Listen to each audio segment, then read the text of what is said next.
So, good morning.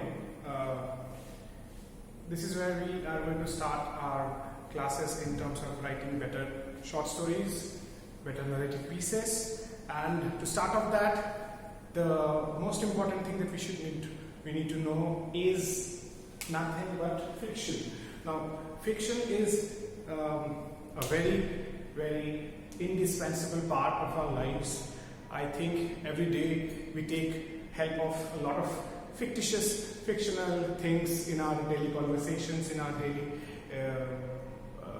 dealings with our people, with our loved ones, and people who are in official boundaries. So, to not know about fiction is not very possible. I think that is something which comes with the grey matter that is inside your brain, which comes with intelligence, the idea of fictionalizing things, the ability of making things fictional is at the end of the day very human. So we should assume that this whole exercise on understanding what are the key elements of fiction that will help us write better short stories for our IGCSE exam is something that may sound a bit intimidating, but at the end of the day is not a difficult thing to do. So here what I have done, I have tried to talk about 7 key elements of fiction, and we'll start with the most important element, I guess, because without that element, I think no story can stand, and that is number 1, the plot. Now, what is a plot?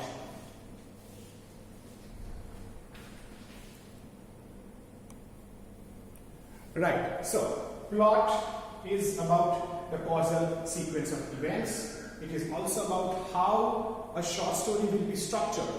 Causal sequence of events is something that gives us a linear idea of how things should happen, but that may not be the case for every kind of short story. When you think of a mystery story, you don't want to give away all that information in the beginning. So it may not be as linear as it would be for a drama short story where we are dealing with things that happen in our everyday lives. Or for that matter, when we are dealing with an adventure short story, which is more of an exploration of what is around us, which becomes as mysterious, surprising for the reader as well as the character. But the most important thing to remember about the plot is that without this, your story doesn't start. This is that thread. This is that thread that keeps your story strung in a very pleasurable manner. So this is something that we have to think of the moment if we are trying to write a short story. And there is one tip that I would want to give here, that in an IGCSE exam, we get certain prompts. So we need to understand that all of these prompts can be played in different manners. Imagine a plot, imagine a prompt where the question is write a story about, write a story with the title, The Argument. So we can understand that it is not giving us a plot, it is giving us a prompt. So don't think that you are limited by the question that is posed in front of you.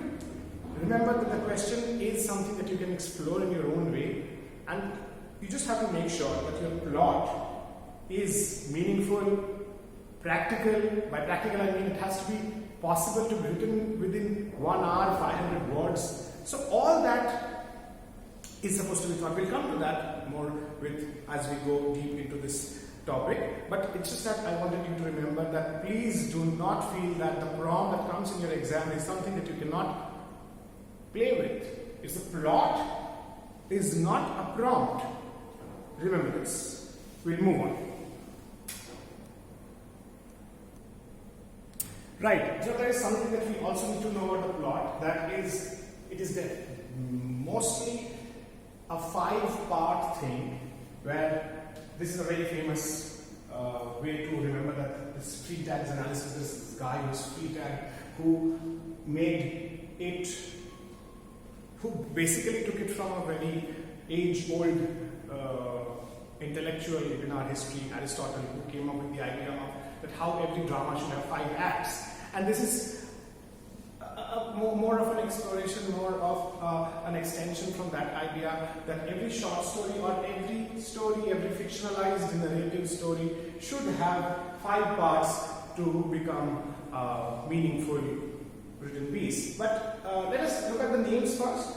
So the first one is called exposition, and ideally this is where you are giving out the background of the story. Now, this could be where you are talking about the setting. Where is the story happening? What time is the story happening? You can talk about a certain character who at the end of the day become very important in the course of the story. It could be just a dialogue between the 2 main characters or not so main characters. More often we need to remember that the exposition is something that should be very attractive. That should be like a hook that will bind your readers into the spell of your story.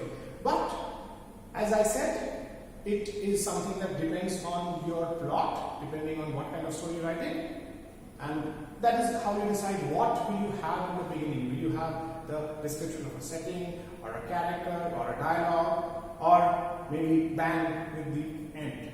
Anyway, we'll move on. From exposition, we move on to something that is called the rising action.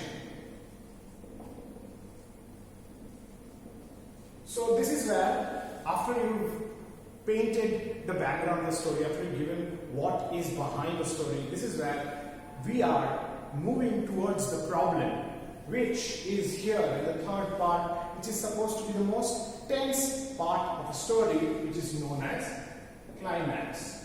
So to reach such a height, you need rising action. You need things escalating, you need things going out of control, you need to create an ambience for disaster. What kind of a disaster? That would be up to your definition. Disasters can be everything from forgetting to tie your shoelace till the end of the world. So it depends on your story again, that how you are going to come up with the idea of climax. But remember, it is not recommended that there is no link between the first part, exposition, and the climax. Again, I know I am talking about 1, 2, 3, 4, 5, first, second, third part, but this can be manipulated. But remember, the most tense moment cannot really come towards the end. It can definitely come in the beginning, but you can't really have the most tense, most conflicting, most problematic moment at the end of the story. So it is better that you have it at the beginning, right? So, and after the climax, once the problem is out, we know that this is a challenge that the characters have to overcome. There may come a moment of dull, which could be called the falling action.